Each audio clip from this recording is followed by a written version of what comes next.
ராசையா கோடீஸ்வரனை நம்பி இந்த கட்சி ஆரம்பிக்கிறது. யாரை நம்பி கட்சி ஆரம்பித்தார்னா ஒரு சாதாரண அதிமுக கடைக்கோடி பொங்கலை வைக்கிறார். நாட்டில் எத்தனையோ பேர் கட்சி ஆரம்பிச்சிருக்கிறாங்க. ஒன்றிய செயலாளர் மாதாளம் கருப்புசாமி அவர்களுக்கு தெரியும். இந்த ஒன்றிய செயலாளர் செல்வகுமார் அவர்களுக்கு தெரியும்.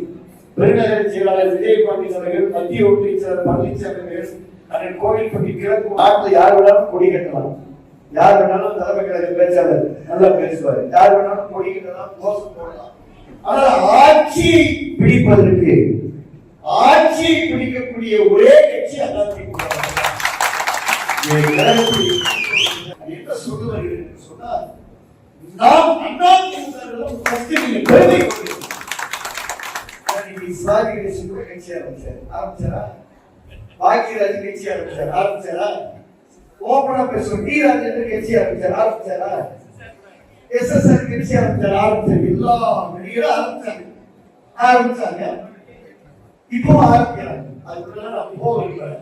ஆனா புரட்சி தலைவர் எம்ஜிஆர் என்ற ஒரு மாபெரும் சக்தி மட்டும்தான்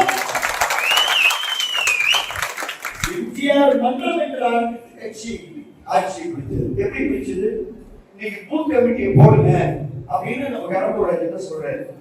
உறுப்பினருக்காக சரியா கொடுக்கணும் அந்த காஞ்சி பன்னீர்செல்வம் சொல்றாரு. ஒன்றியம் என்ன சொல்றாரு?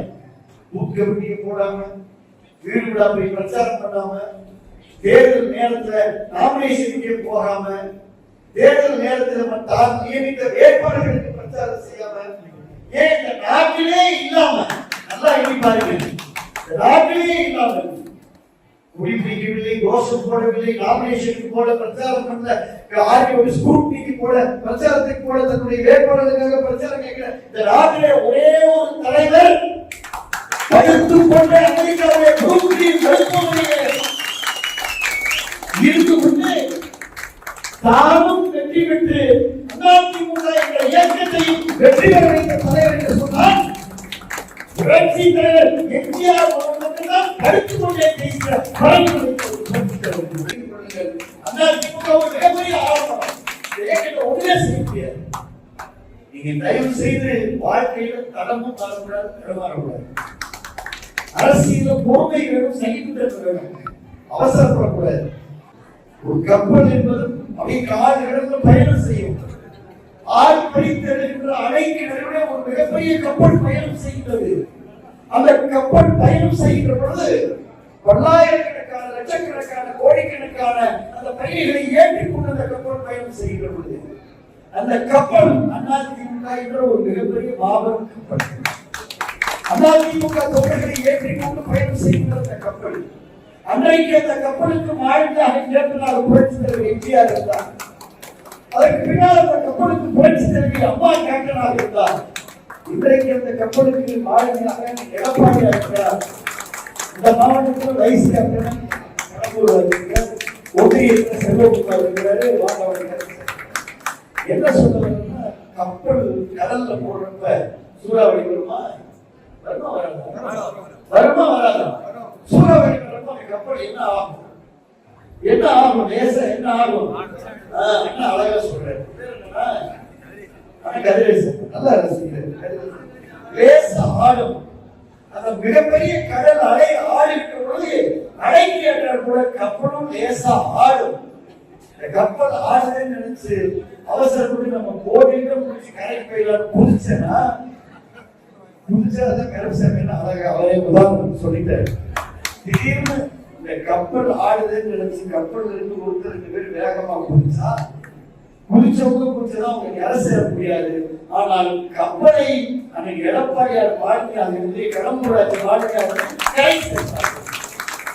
நீங்க இந்த கப்பல்ல நன்றி பயணம் செய்யுங்கள். அதிமுக இந்த கப்பல் எவ்வளவு பெரிய சூறாவளியா இருந்தாலும், எவ்வளவு பெரிய திருமணம் வந்தாலும், எவ்வளவு பெரிய யராசுரா வந்தாலும் இந்த கப்பல் கரையை கடக்கும். கரையை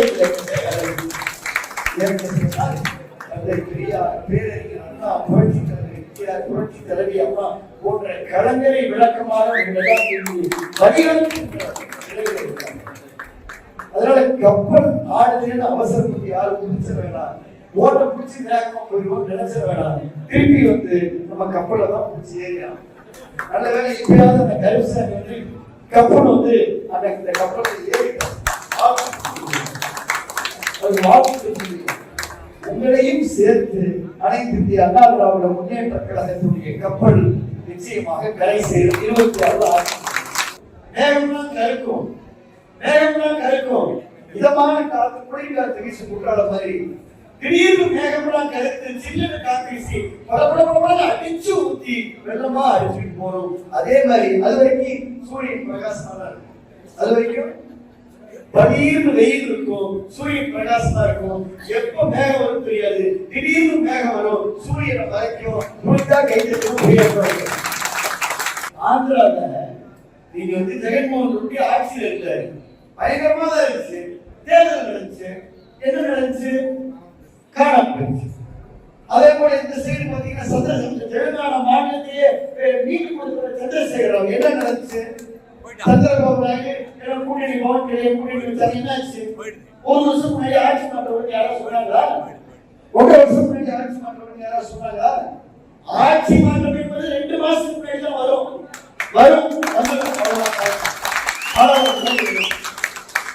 இப்ப அப்படிதான் இருக்கும். இப்ப சூரியன் பிரகாசமா தான் இருக்கும், பகிர்ந்து தான் இருக்கும். கவலைப்படாதீங்க, தெப்பா இருங்க. 10 வேட்டி 10 சட்டைய நீங்க யோகிக்கு போட்டு தயார் பண்ணி செலவு பண்ணி சந்தோஷமா இருக்கு. எடப்பாடி சொல்லி 2000 ரூபாய் மாசம் பணம் வாங்கி கொடுத்துருவாரு. எல்லாத்துக்கும் 2000 ரூபாய்.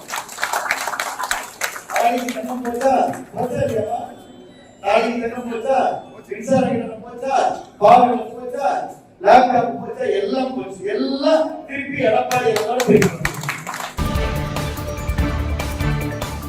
செய்திகளை உடனுக்குடன் தெரிந்து கொள்ள நமது அம்மா இணையதள தொலைக்காட்சியை சப்ஸ்கிரைப் செய்து அருகில் உள்ள பெல் ஐகான்